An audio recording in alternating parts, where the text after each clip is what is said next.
ground floor. I guess this is to be expected if you mess around with old cars, especially if you're going to modify them. If you're new here, I'm Max, and that is not a roadman trying to break into cars. That's me. I have to get the S500 running again. And you might think, well, what is the issue? Max, you've been trying to fix this car for 3 months now. Let me show you.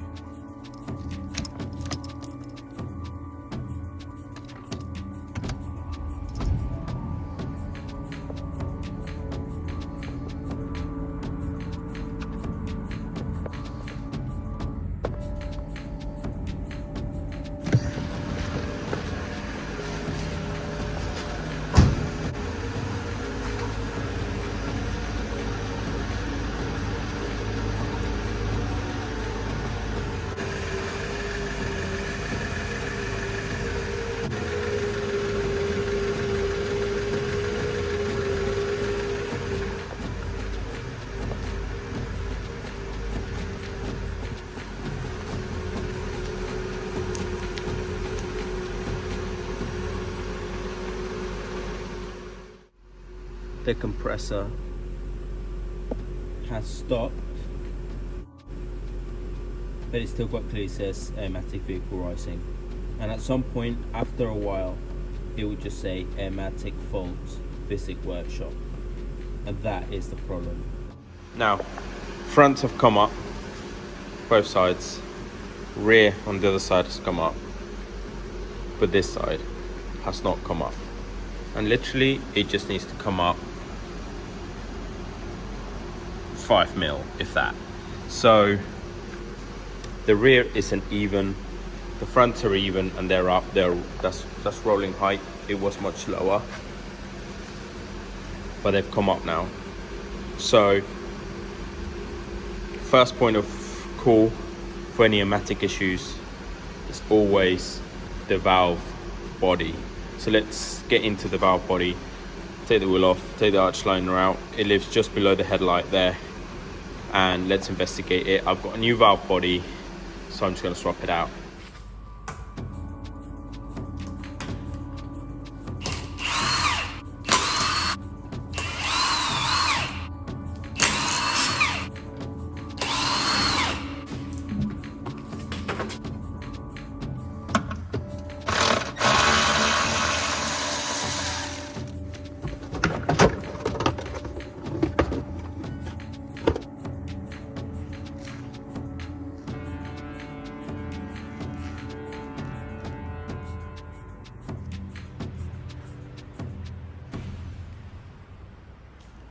So this is how it currently looks. Up top you can see the valve block, and underneath you can see the compressor. They both look quite rusty, but I'm not surprised because of the location. It just gets absolutely battered from the front of the bumper. However, the bushes seem good and soft and still movement. To be honest, this has always been quite a quiet compressor. The valve block and all the lines are attached, so that's not our concern right now. I thought one line might come undone, but it hasn't. So let's get the new valve block out. Let's have a look. It's mostly plastic piece, but actually it looks really nicely done, and the front axis is better than the OE, so make it easier to bolt and unbolt. I've sprayed everything with a bunch of WD-40 and so on to try and make things easier. However, as you can see there, we'll try to remove that and give myself a bit of space. That top rubber grommet that does the sound deadening is ripped off, so I've just tied it back down with cable ties, spray them again, and let them just to sit overnight. That way will allow me to come back and really get at them tomorrow, but still hold everything in place should I need to move the car. Nothing's wobbling. So finally got the valve block off by unbolting it. I had to remove the whole bracket pretty much, undoing the lines one by one, You have to loosen them up with spanner. Quite tight to get on there. Like I said, the new valve block has got a bit more access because the edges aren't so pronounced. Letting the air out one by one, each corner, making sure you make note of what corner it is you're unbolting. And this is the state of play. All the air comes out of every bag of the system, and the car just absolutely dumps.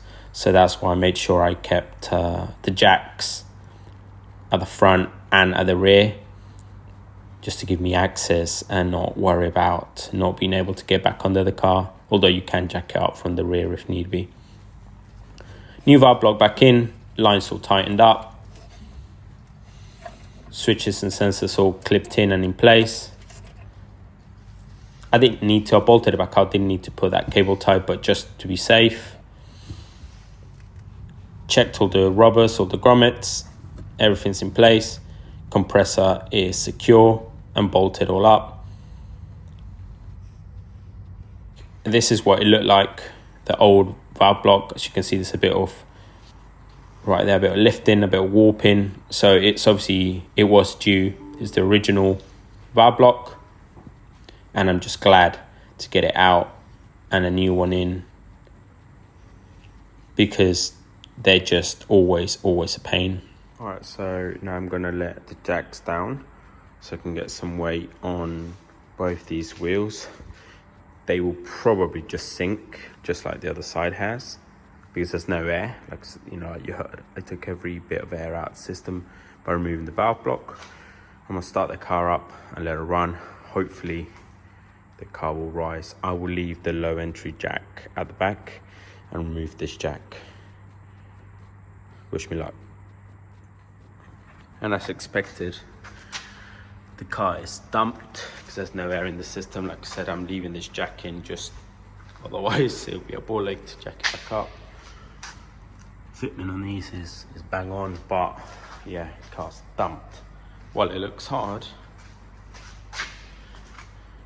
it's undrivable, but it looks so hard. Anyway, let's close the boot and start it up and hopefully see it rise.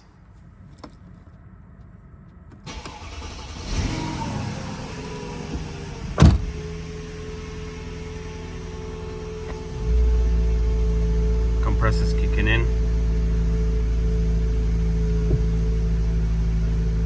I can feel it and I can hear it.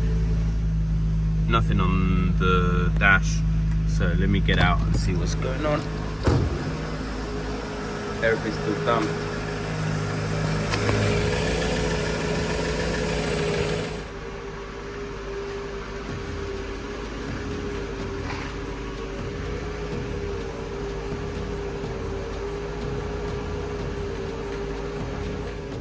And there we go, AirMatic fits it workshop.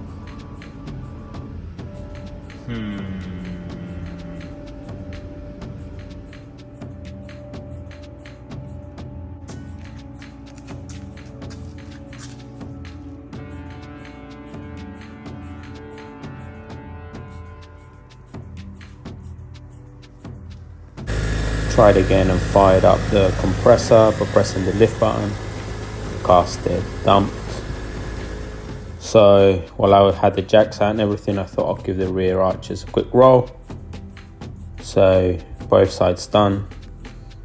Look at that body line, unbothered, and the fitment is on point.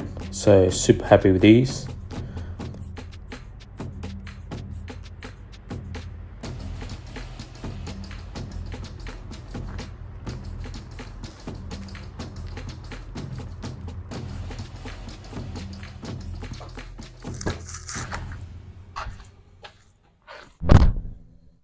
Okay, so hear me out. Fronts are up when I lift the car. Rear stayed down. Valve block's obviously working. Compressor, you can hear it working. So that's working. Front sensors are obviously working because both fronts have lifted about an inch, which is what they should do, but the rear just hasn't moved. both fronts have independent sensors, but the rear has just one sensor for the whole rear, and it's just by the diff. So I'm guessing that's the problem. But on the code reader, it didn't isolate a problem. So the fact that obviously it stood for so long and it just dropped, obviously it's messed something up, especially at the rear. When it dropped, it really dropped and tucked. And then if you've been watching, when I first started up on that first startup and I lifted the car and it lifted, it kind of went and then lifted. I'm guessing that's dislodged something, damaged something, I don't know. So lucky I've got a spare sensor, and I've bought a spare ball end, 2 ball ends for that sensor. So annoyingly, like I said, it's by the rear diff. So I'm gonna get under there and get that done, and hopefully that sorts it.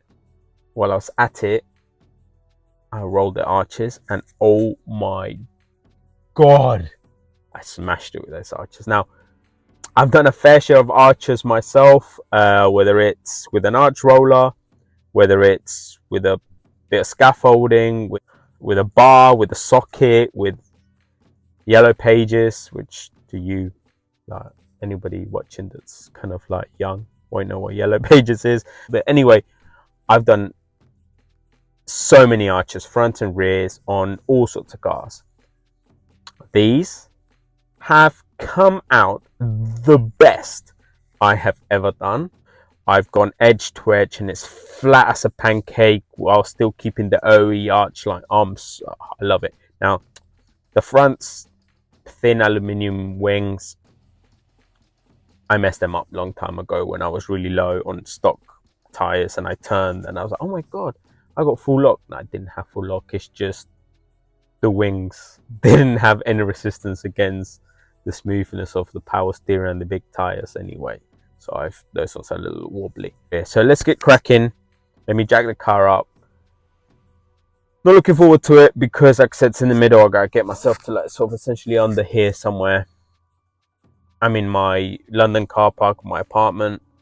I should really have a creeper, but like I said, it's just I got nowhere to keep all that shit here. So anyway, I gotta get under there, which is a little bit sketch anyway. I don't have any axle stand, so I'm just gonna put a jack on each end and I hope for the best. Let's get cracking.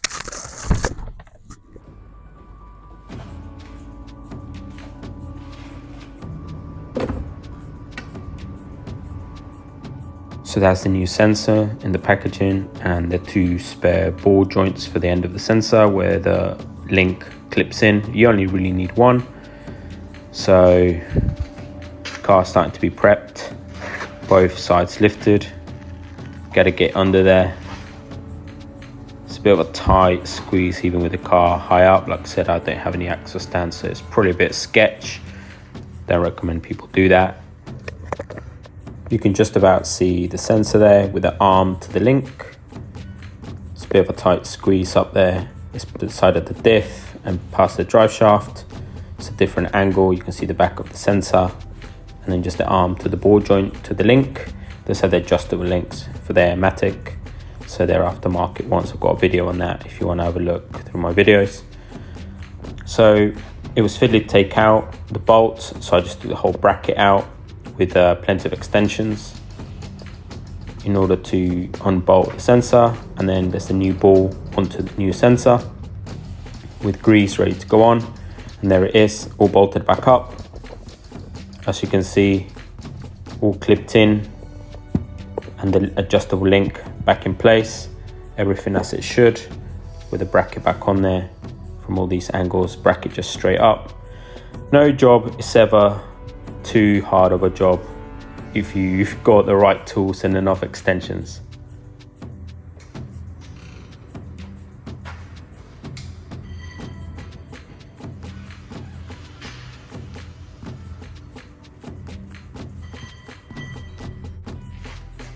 After lowering the car back down and starting it up and pressing the lift button to engage the compressor to lift, look at that, it's worked.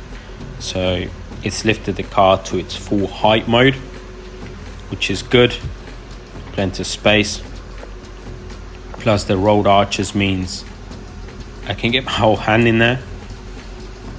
So actually quite happy with that. If anything, it probably sits a bit higher than I thought it would. However, this side sits really high. It's always sat higher than the other side, and something I've been meaning to fix, but the difference now, it's crazy. So it's something that I'll adjust in time. For now, I'm happy that it's all working. I've tested it a couple of times, and I'll adjust the height another day. So it's working. It's definitely the rear sensor. What an absolute madness that was to do. But it's done, it's worked. It's late and I'm tired, so I'll catch you next time. This is going to be its second drive. Or its second, first drive. See you for the first drive. See how it all goes. Fingers crossed. I'll see you guys later.